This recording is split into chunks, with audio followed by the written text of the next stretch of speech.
Should I recite a blessing when receiving the coronavirus vaccine? A stand against encroaching nihilism. Be sure to follow the behaviors which the wise doctors prescribe, for walking in the light of their words is also our religious duty, thus upholding life in this physical world to be good and do good.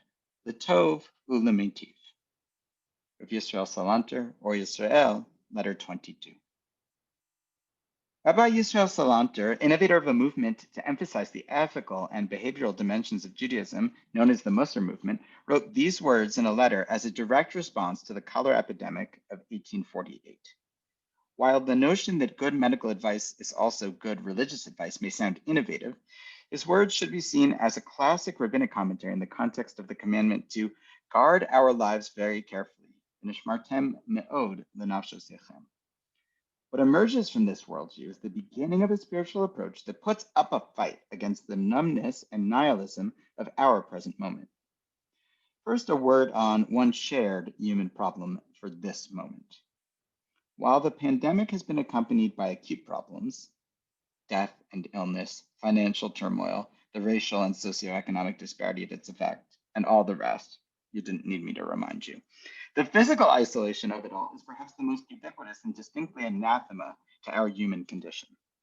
As evolutionary sociologist Nicholas Christakis has demonstrated exhaustively in his book Blueprint, The Evolutionary Origins of a Good Society, the features shared by all human societies, what he's termed the social suite, are a result of the fact that all humans have evolved as members of groups.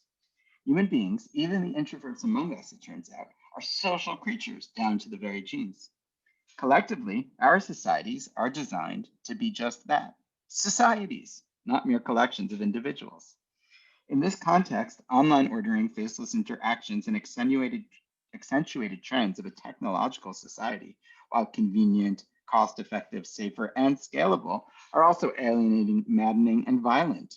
They lash out against our basic need, evolved and shared, to see and be seen. A stimulus check from the government might help the bank account a lot, but without the interaction of a smiling banker who knows your name and shares your community, it won't feel right. What can be done? How do we shake the feeling to different extents, but unfortunately shared, that we're all alone? Fundamentally, the spiritual orientation advocated by Rabbi Yisrael Salanter is based on integration and transcendence and offers a path forward, a solution to our problem. Integration, that science and religion are not in conflict. Just as vaccine researchers seek efficiently and systematically to produce efficacious vaccines to end the suffering, our religious tradition places the protection and enhancement of human well-being as its animating principle.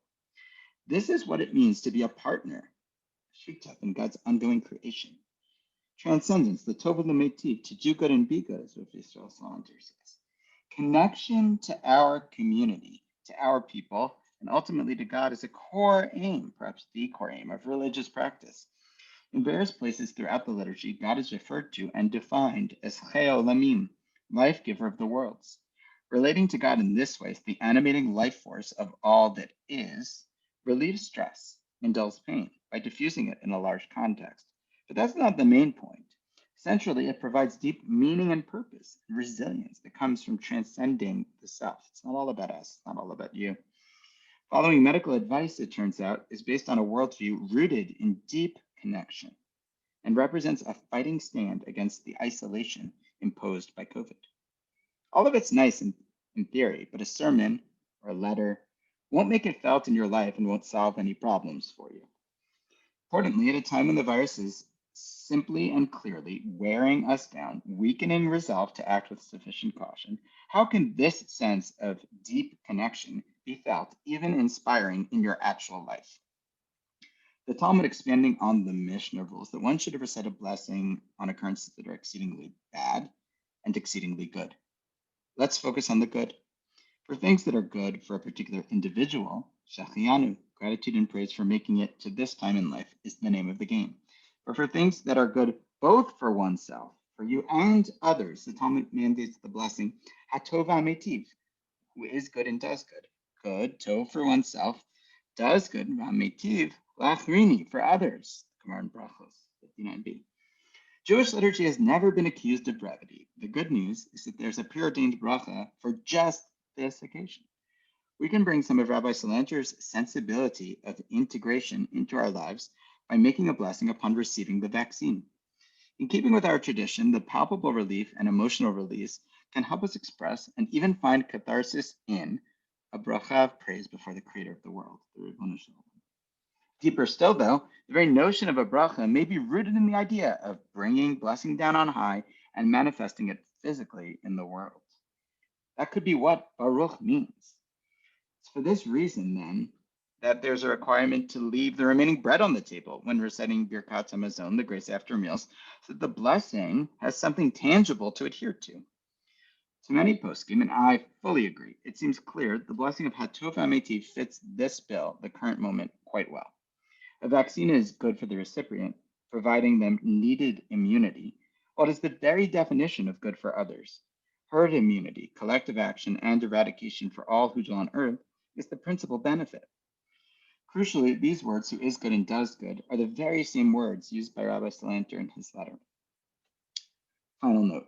The idea that a person should recite 100 blessings each day is commonly known. Ostensibly, its source is a teaching of Rabbi Meir in the Gemara in Menachos. Tanya Rabbi Meir Omer, Chayav Adam levarech 100 brachos b'chol yom, shenemar v'yatal Yisrael ma Hashem Elokecha shoel me'imach. Rabbi Meir would say, a person is obligated to recite 100 blessings each day, as it's stated in the verse. And now, Israel, what does the Lord your God require of you? A famous verse. Rabbi Meir creatively, playfully rereads Ma, what does God ask of you, as Me'ah, 100. What God asks for us is 100 blessings. Interestingly, the Torah cites Rav Natrunai Gaon in an alternative explanation describing the origin of the decree to make 100 blessings each day. During the days of King David, there was a plague that killed approximately 100 people each and every day. The Torah cites the following verse: "Ve'ele divrei David ha'achronim Neum David ben Yishai Neum HaGever Hu Kam Al Mashiach Elohei Yaakov Neum Zmirot Yisrael." These are the last words of David on his deathbed, the utterance of David, son of Jesse, the utterance of the man set on high, Hu Kam Al, the anointed of the God of Jacob, the favorite of the songs of Israel. Now, the gematria of Al, Hu Kam Al, set on high, is 100. Ayin, 70, Lamed, 30. Put it together, what do you get? 100. David was set on high, Hu Kam Al, by decreeing 100 blessings to the Most High One. Then, and only then, the plague ceased. That's what the Torah says. Translated into a moral teaching, this is the gist. Plagues, through persistent death and punishment, erode our resolve and a joyful sense of purpose in life. Blessings and gratitude serve as a buffer, sand dunes to hold back the hurricane's surge. When we are feeling low, and it's quite collective and pervasive right now, it is incumbent upon us to make extra efforts to declare praise and gratitude for life's gifts, punctuating the entire day with praise, 100 times even. When you receive the vaccine, make it a spiritual practice. Recite the blessing.